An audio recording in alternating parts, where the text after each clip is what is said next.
Is there anywhere on earth perfect freedom, sorrow's good, selfless friendship, blameless birth, cherished ease, naught else has worth?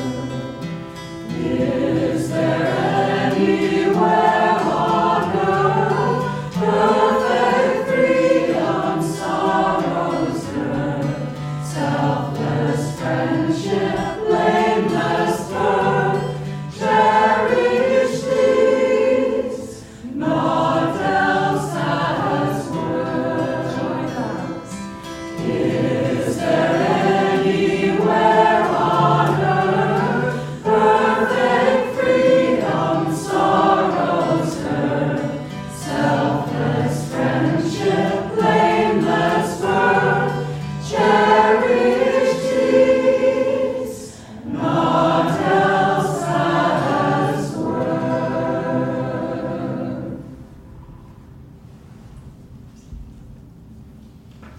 Our weekly readings are taken from Rays of the One Light, weekly commentaries on the Bible and the Bhagavad Gita by Swami Kriyananda.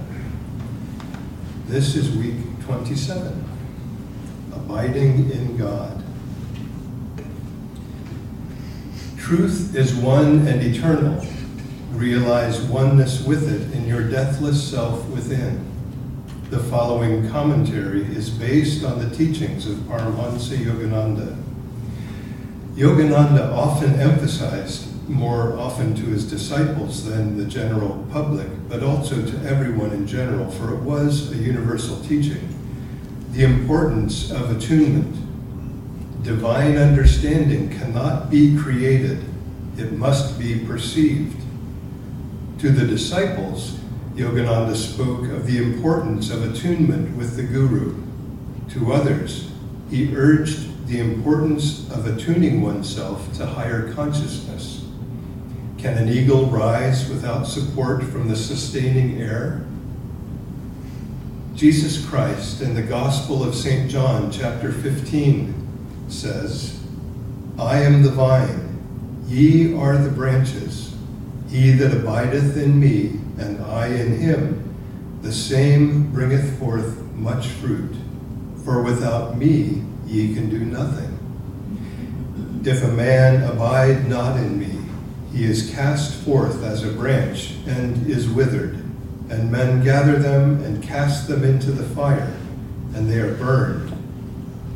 If ye abide in me, and my words abide in you, ye shall ask what ye will, and it shall be given unto you. Herein my Father is glorified, that ye bear much fruit, so shall ye be my disciples. How can we abide in him? Jesus says, if my words abide in you. By words, he meant not only his spoken words, but his vibrations, his consciousness, of which the words are only an expression. We must abide by the teachings, but we must also absorb those teachings into ourselves, that they become our own experience. For disciples of this path, the more in their hearts they live consciously in the presence of the Masters, the more they will find the divine presence living within them. And for all truth seekers, whether disciples or not, the more they live sustained inwardly by the awareness of God's presence, the higher they will find themselves soaring in wisdom and in joy. For the Bhagavad Gita says in the 10th chapter, I am the source of everything. From me all creation emerges. Blessed with this realization, the wise, awe-stricken, adore me. Thus, through Holy Scriptures, God has spoken to mankind.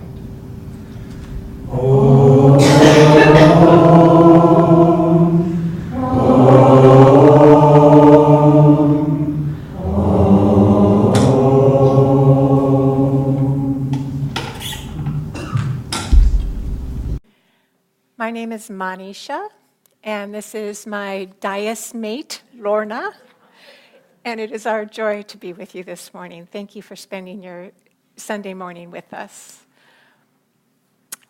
This little book, I came across this little book during my first year with Ananda. Someone had described it, and I went and sought it out and brought it home and read it. And it really spoke to me. It is basically a compilation of letters and correspondence, either from two gentlemen or about these two same men. And the first man is Brother Lawrence, and he lived in the 1600s in France, and he was born into poverty.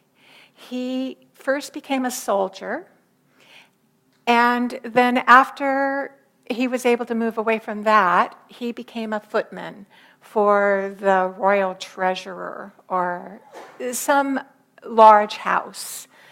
And during that time as a footman, he was really clumsy. He kept stumbling and dropping things and breaking things, and he just had so many challenges as both a soldier and a footman. So he decided at the age of 55 that he was going to enter a monastery, and he was going to, in the hopes that he would be immersed in punishment for all the wrongs that he had committed in his life. And he said that in this plan, God greatly disappointed him because he met nothing but satisfaction in giving his life over to God. But during that time, he was a cook in the kitchen of the monastery. So every day, baking bread, boiling beans, steaming greens, all the things that sound very familiar to a lot of us. Day after day after day, the drudgery of doing the same thing over and over again. He decided to start a conversation with God and to make God the entire focus of his day. So he started this conversation, and he lived the last 30 of his years in continual bliss through the mechanism of this conversation with the divine. He wrote letters of comfort and advice to people. He would receive people and offer consult on how to incorporate this way of being with God in their lives. One of his letters states, if this is your true desire, to live only in God's presence, then you cannot be troublesome in the number of times you visit me. However, if this is not your true desire, never visit me again. He was steadfast in his focus of living in the presence of God. And he touched the lives of thousands of people. While he was a cook, it's not that after he went into that vibration, now he's the head of the monastery. He lived out his life as the cook at this monastery. And everyone around him, everyone at the monastery knew of his greatness, but he had found the spot that made a divine life meaningful and profound and an example to everyone he met. The second man that's described in this book is Frank Lago, and he's a little bit more contemporary. He died in 1970. He was an American. He was a Lutheran missionary, and he was stationed on a very remote island in the middle of the South Pacific. So he lived on this isolated hilltop, lonely, in despair. The people who lived on the island were Muslims. They weren't much interested in what he had to share with them. And he just wasn't making any headway at all. And he felt that his life was meaningless. And he also decided to do the grand experience of, for an entire year, practicing the presence of God. And he had an idea of how to go about that. So So he thought, I'm going to try to think for 1 second every minute about God. And then I'm going to try to think about, for 1 minute, I'm going to think about God every hour. And see if I can stretch that into a continuous flow of being in direct communication with God. And he tried different things. He would lie in bed in the morning and not get up out of bed until he was completely immersed in the joy of God. And that had limited results and sort of, as you can imagine, might have put him into deeper depression because he's laying in bed all the time because he hasn't quite made it yet. So then he tried to imagine God guiding his hand in his daily tasks while he was shaving, while he was typing out his correspondence, while he was working at a task. And that worked a little bit better for him. And during these weeks and weeks of trying these different strategies, he found that even though this practice still remained hard, still remained problematic because he hadn't gotten to perfection yet, other things in his life became very simple. That he would be thinking about a particular book and it would arrive in the mail from his father. He would need to have a conversation with a certain villager and he would run across that villager on his daily walk. He would reach for a tool and there it was right on the shelf in front of him.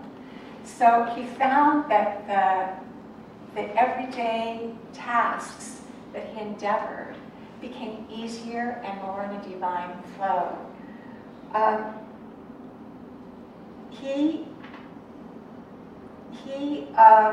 When he looked back on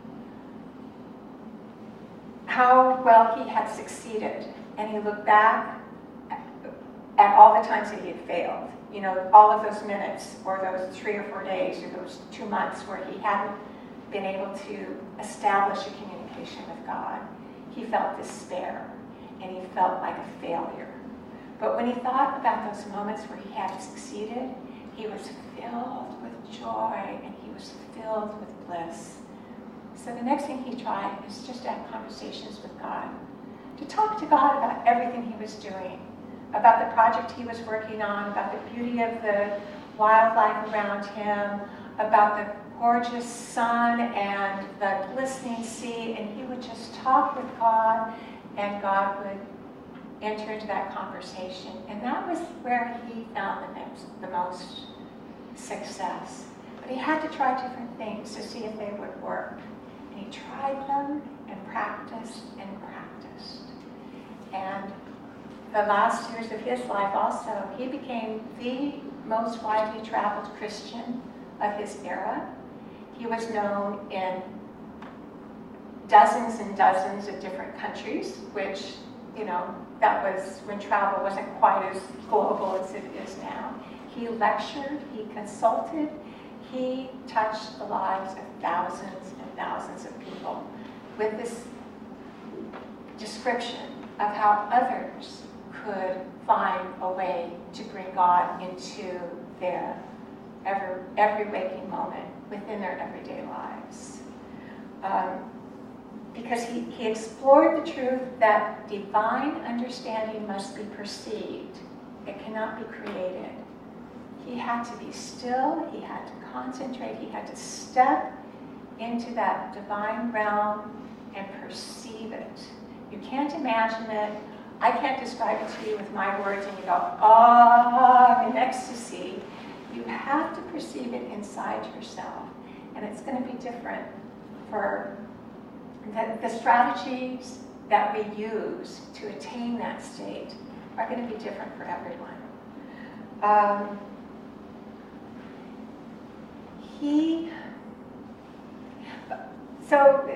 Both of these men, they were in these special situations.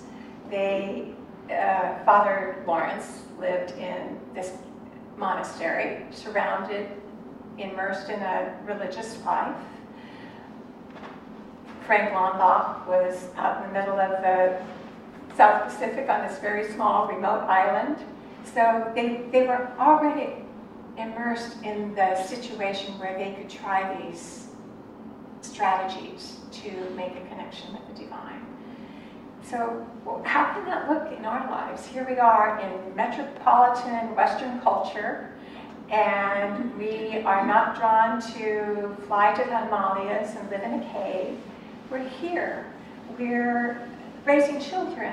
We are working on computers all day long. We are building our careers. We are socializing with our friends. We are immersed in Western culture. How can we have this experience of God, this abiding in God? And the hint is in the title of that book, Practicing the Presence of God. We practice in ways that we imagine might help us do that. A person doesn't pick up a flute for the first time, learn how to put it together, and put out golden vibrations of melody and soaring rhythm, and soaring notes that just lift us to God. It starts with squawks and squeaks and all kinds of horrendous sounds, and then, oh, you got that. Just for that moment, it sounded pure. And you work, and you work, and you work, and finally, after much practice, you learn how to reach that inner vibration between you and the flute and the air, the metal, the aperture, the shape of your lips, how you hold your lungs. All of that comes together, and you enter into an understanding, a perception of how to make those golden tones. And the same, a 5-year-old child doesn't climb onto a bicycle for the first time and then coast into the Tour de France.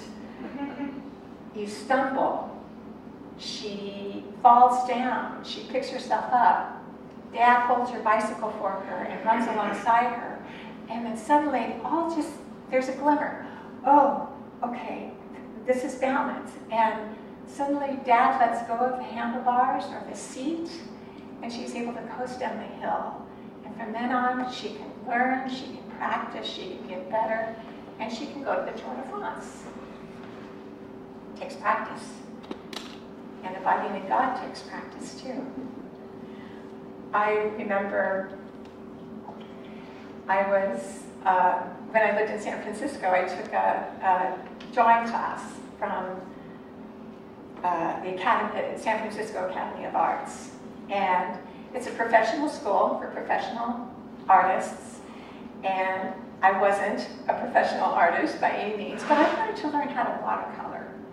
And I thought, where I need to start is I need to know how to put a recognizable image onto the page, and then I can add color to it. So I'm going to start with that basic first step.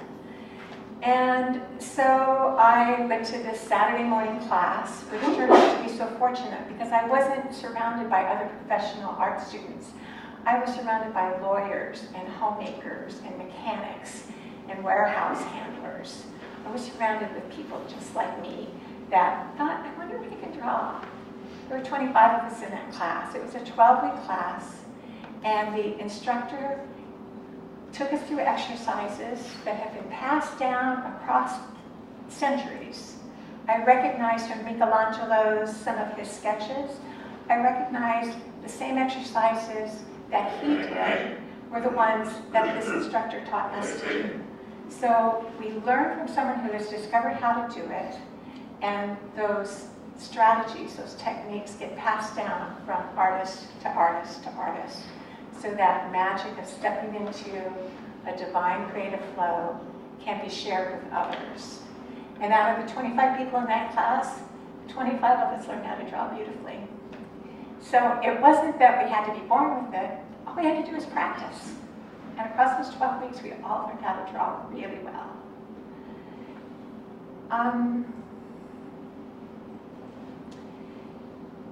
So there's learning it.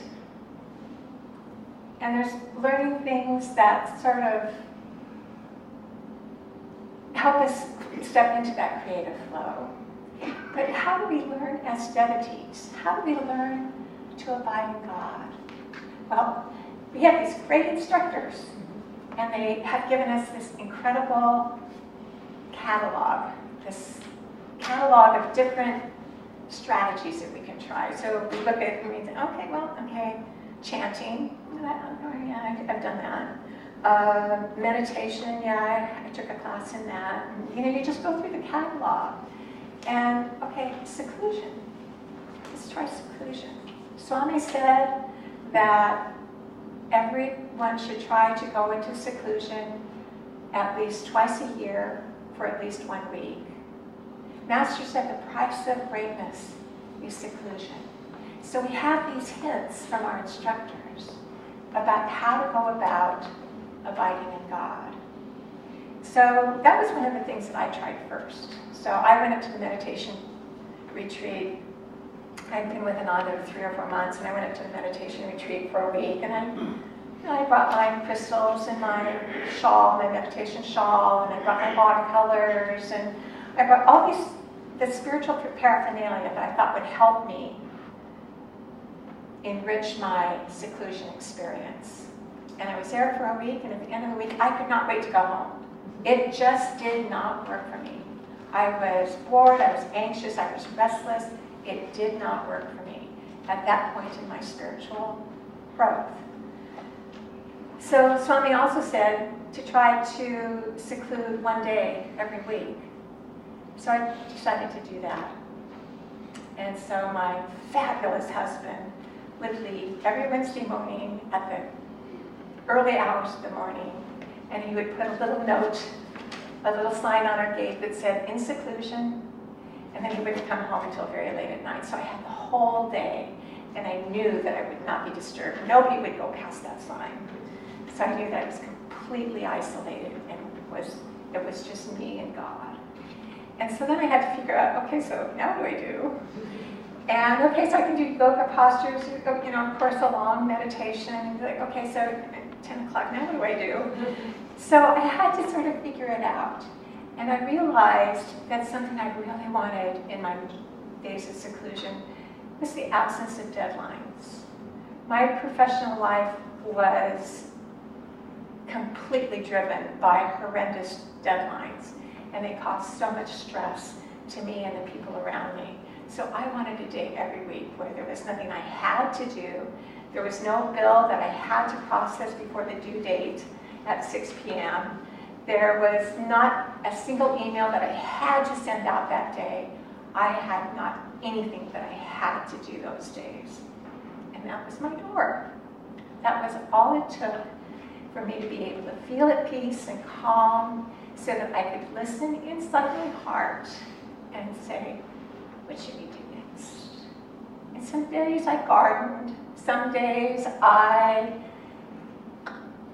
sewed altar cloths. Some days I watched a movie. Some days I wrote. Some days I cooked soup. Every day was different in what I was led to do. But it was the joy, it was following that inner calm, inspiration, and joy that set up the dialogue between me and the divine. And being able to spend an entire day in that vibration of the divine changed my life. And even now, I took those Wednesday seclusions for about 5 years. So it was a long sadhana, and it was the most profound sadhana I've ever experienced. That worked for me. And now, even now, the memory of that vibration and what that felt like, I can recall that, and I can bring it in, and I can remember that that's what's paramount. That's what is most important in our lives, is devotee, that connection with the divine, abiding in God. There's discovering it, and then there's sustaining it. And sometimes that divine presence that thread, that vibrational thread would last a day or 2 days. Sometimes it would last, until the next morning and I woke up and had to go back in and meet my deadline. But there's the first step is to discover it, and then the second step is to prolong it. And that's what Brother Lawrence discovered, and that's what Frank Lago discovered. To discover it and then learn how to prolong it so that it permeates you for more of your day and you move in the vibration of God. Because the Bhagavad Gita tells us, I am the source of everything. From me, all creation emerges. Blessed with this realize, the wise, awe-stricken, adore me. And that's the other thing about it. The more you do it, the more you love to do it.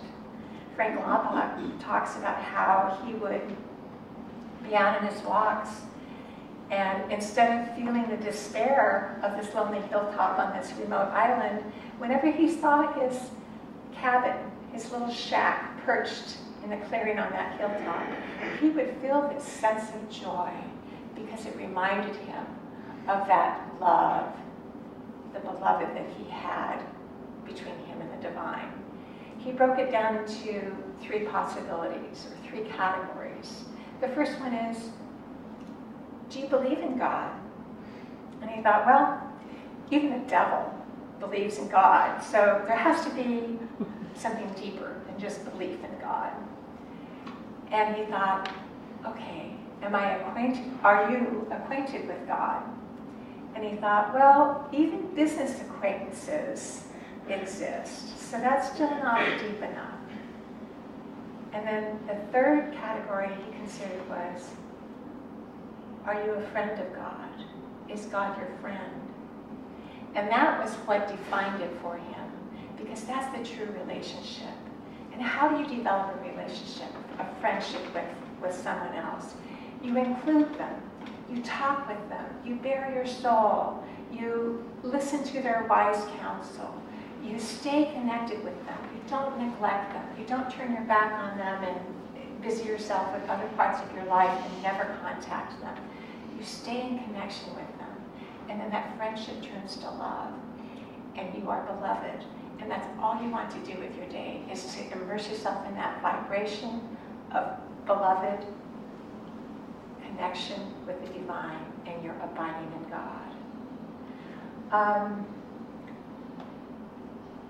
It can start with the revelation. Brother Lawrence talks about how one winter day, he saw the silhouette of a bare tree that had lost its leaves in the wintertime. And in that moment, he recognized the power of God embedded in that bare tree, because he knew that in the springtime, that bare tree was going to come to life, it was going to bring out leaves and flowers, and it was going to transform into a completely different being. And he knew that the power of the tree to do that was God's power.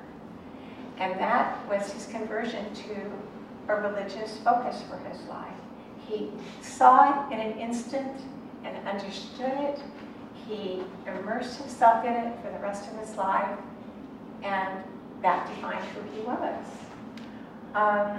David Eby talks about how when he first came to Ananda, he was driving home late one night, and there he had just come out of a particularly chaotic, brutal orchestral rehearsal, and he was just roiling on the inside from all of the negative, attacking energy of that rehearsal. And he finally just pulled over to the side of the road and thought, I just need to find a calmer, I have to calm myself down. And so he got out a song that he had agreed to sing for an event here at Ananda, here. And so he sat at the side of the road in the darkness, isolated, and he practiced that song of Swami's, and he moved into the vibration of the song, and it completely changed his energy. He became calm and centered and joyful. What he had originally perceived as a professional museum, as a simple piece, professional musician, he experienced as a profound vibrational doorway that he could walk through and experience God. And that night, changed the course of his life. He understood the power of the vibration of Swami's music, and he has devoted himself to Swami's music ever since.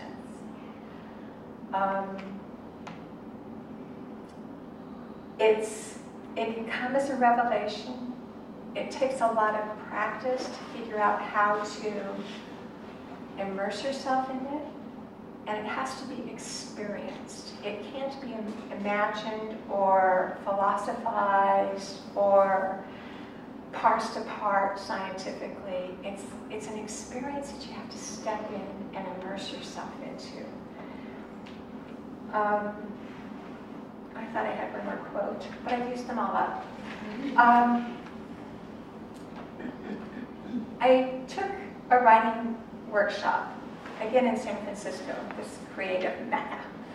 And I took a writing workshop, and the instructor of that workshop said something to me that I have always remembered. And it is that the only difference between writers and everyone else is that writers write. The only difference between dancers and everyone else is that dancers dance. Musicians sing. Devotees abide. This is what our practice is, and it takes practice. But it's rewarding, it informs our life. It's what we were born to do.